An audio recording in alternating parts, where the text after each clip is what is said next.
Good morning. Today we're going to make a low histamine smoothie. So I've started off with filtered water. I use a Kangen water machine.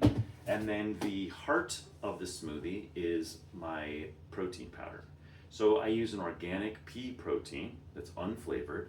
Pea protein is the least problematic of any of the protein options, and pea itself is also low in histamines. I use unflavored because the stuff that they put in there can be problematic, like sweeteners and flavorings and things like that, and I just like to do it all myself. So just basic organic pea protein.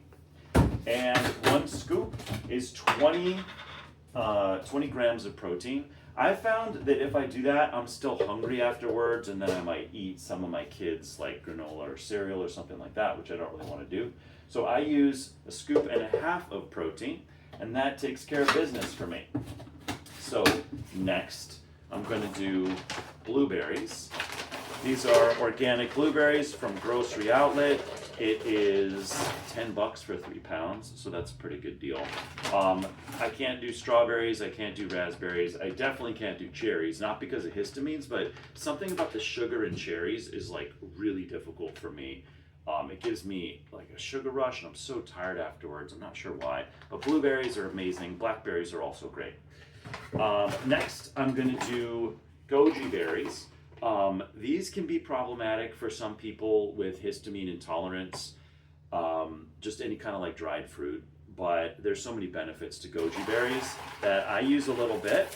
And it's not about avoiding all histamines, it's about keeping the histamine bucket low so that you're not having a reaction, but again, it's different for everybody. I'm going to continue with powders. So creatine is fine. It is really beneficial for athletes as well as older people, cognitive benefits. It is super safe and a very highly studied supplement. So creatine, 5 to 10 grams. I'm also using L-arginine, which is a nitric oxide precursor. This is important for men's sexual health. Also, it's really good for circulation and gut health. And a little bit of CoQ10.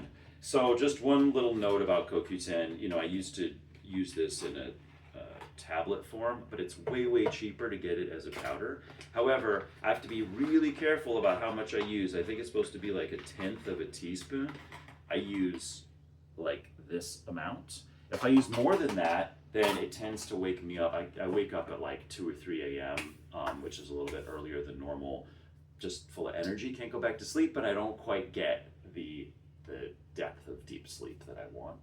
So I've got that going. I'm also going to use just a little bit of monk fruit, which is a low histamine sweetener. Just a little bit like that.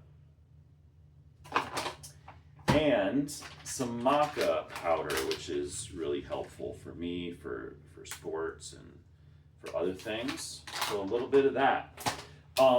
Next, I'm going to put in my ginger. I so look forward to ginger every single morning. This is like one of my favorite things about the smoothie. I use a lot of it and I love it. Anti-inflammatory. I'm just going to throw it all. So good. Okay, after that, this is one of the main things that I wanted to share with you guys. So sprouted peas. Sprouted peas are a source of DAO, which is the enzyme that people with histamine intolerance don't make for whatever reason, digestive stuff, genetic, as in my case.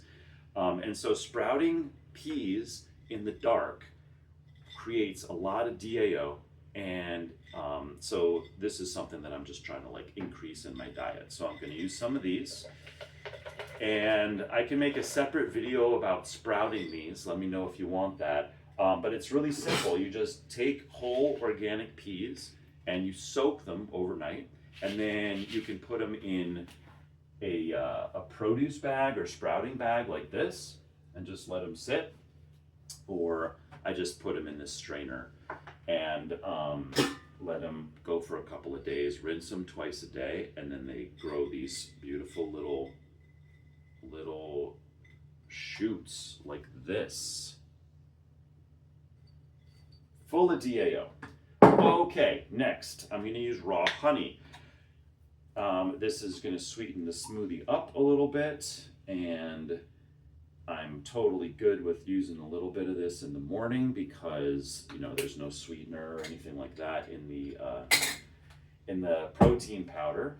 So this is also from Grocery Outlet. It's a really good deal. It's raw, which is really important for honey, and it's organic. So that pretty much means that it's not local. You can't get organic honey in the US because the bees have to like not have access to any conventional farming within like a 5-mile radius, which doesn't really happen in the US. So there's a lot of benefits for local honey for like allergy prevention and things like that. But I go raw organic because I don't want glyphosate, Roundup. I don't want any of these toxins in my honey. So I'm gonna go a little bit further afield in the world to get super pure honey, like jungle, rainforest honey, whatever. So I use organic instead of local. What is next? So I rotate between a few different greens in my smoothie. I'll do Swiss chard, I'll do kale, or I'll do red cabbage, which is what I'm going to do today.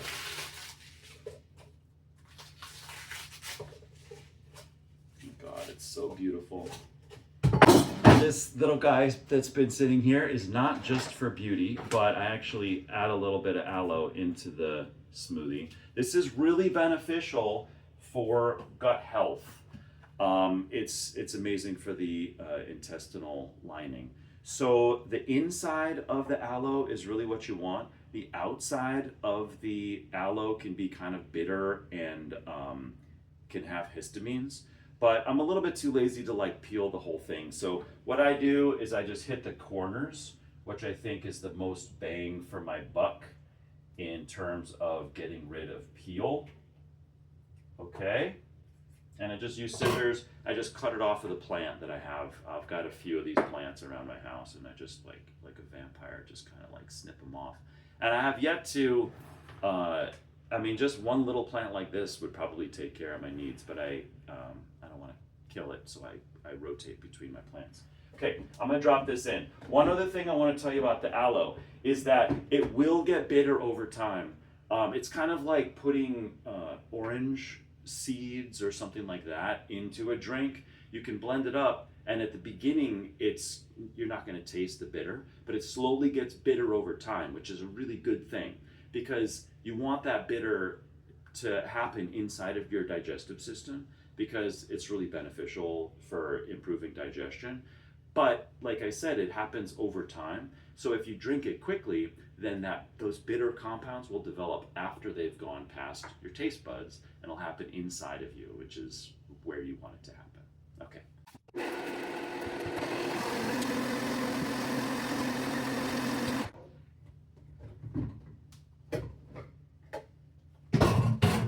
So one thing I didn't mention was that a blend tech or a Vitamix is going to be really helpful in blending up the pea sprouts and the other greens that you're going to be using.